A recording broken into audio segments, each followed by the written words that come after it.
Daar is oomblikke in die lewe waar dit voel asof alles wat vir ons sin gemaak het, skielik nie meer werk nie. Waar wysheid nie help nie, waar ons planne misluk en waar ons krag nie genoeg is nie. En dit is juis daar, sê Paulus, praat God die hardste. Nie met mag nie met indrukwekkende antwoorde of mooi woorde nie, maar soos dit ons lees in 1 Korintiërs met 'n kruis. Kom stap saam vandag hierdie teks binne, nie om vinnige antwoorde te kry nie, maar om te ontdek wat gebeur wanneer God se wysheid anders lyk as ons sin.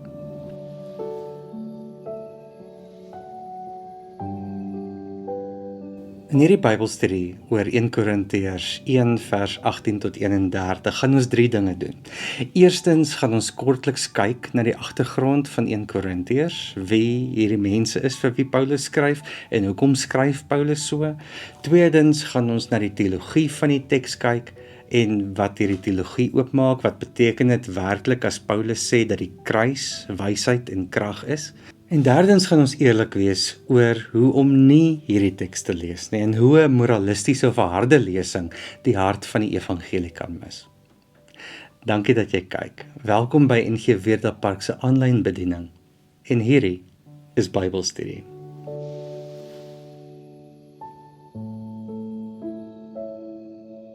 As ons kyk na 1 Korintiërs 1 vers 18 en dan 22 tot 23, sien ons dat Korinthe 'n stad was wat lief daarvoor was om 'n indruk te maak. Dis 'n hawe stad, dis kosmopolities, dis slim, dis vol redenaars, filosowe, handelaars en status. Wie jy was, het afgehang van hoe goed jy kon praat, hoe slim jy was, of wie jou geken het. En toe ontstaan daar 'n kerk. 'n kerk vol mense wat nie so indrukwekkend was nie, want hulle leier, die stigter Paulus, was nie indrukwekkend nie.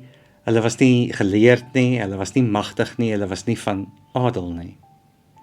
En Paulus skryf waarskynlik rondom 54 tot 55 na Christus.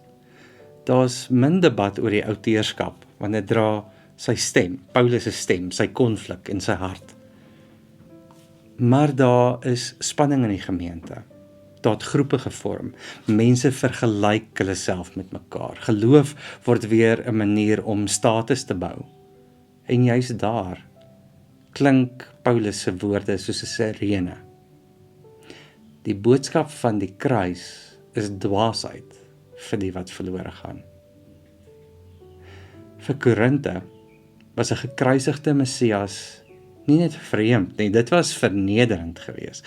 En tog sê Paulus, dis presies daar waar God homself wys. Hoe is hierdie relevant vir vandag? Ons leef ook in 'n wêreld wat waarde heg aan prestasie, aan insig, aan sukses. En die vraag bly, wat doen ons wanneer God nie by ons idee van status en krag pas nie?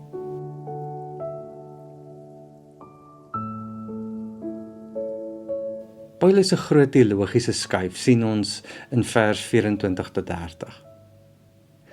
God bewys homself nie, veral nie volgens menslike maatstawe nie. Hy red uit genade. Vir die wat geroep is, sê Paulus, is Christus self wysheid, geregtigheid, heiligmaking en verlossing. Dis nie 'n hulpmiddel nie, dis nie 'n voorbeeld nie, dis nie 'n morele afrigter nie, maar alles. As ons kyk na ons gereformeerde tradisie, begin ons nie by wat ons kan doen nie, maar by wat God reeds gedoen het. So dis is die kruis nie God se plan B nie, dis nie 'n ongeluk nie, dis nie 'n regstelling nie, dis God se manier om te sê, jy hoef nie te bewys om te behoort nie. Dink aan 'n gebreekte kompas, dit wys oral heen, behalwe noord. Paulus sê die wêreldse wysheid werk so. Dit beloof 'n rigting, maar lei jou uiteindelik weg.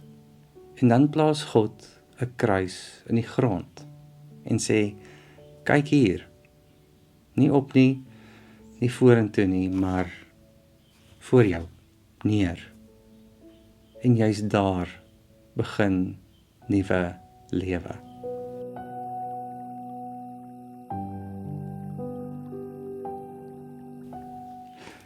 So hier's nou die gevaar.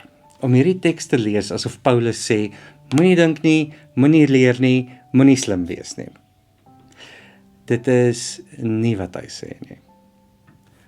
Paulus kritiseer nie intelligensie nie. Hy kritiseer selfgenoegsame wysheid. Om te dink ek weet beter.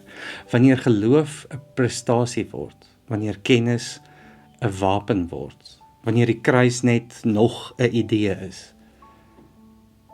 'n moraliserende lesing sou sê, jy moet net nederiger wees, of jy moet net harder glo, of jy moet minder wêrelds wees.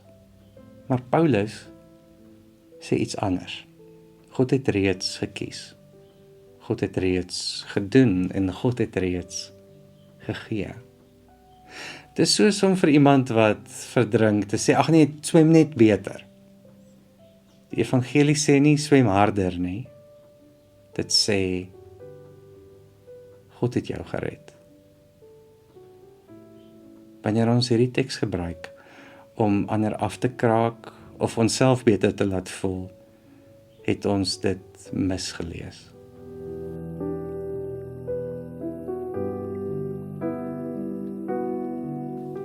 Die kern van 1 Korintiërs 1 is eenvoudig, maar baie ontwrigtend.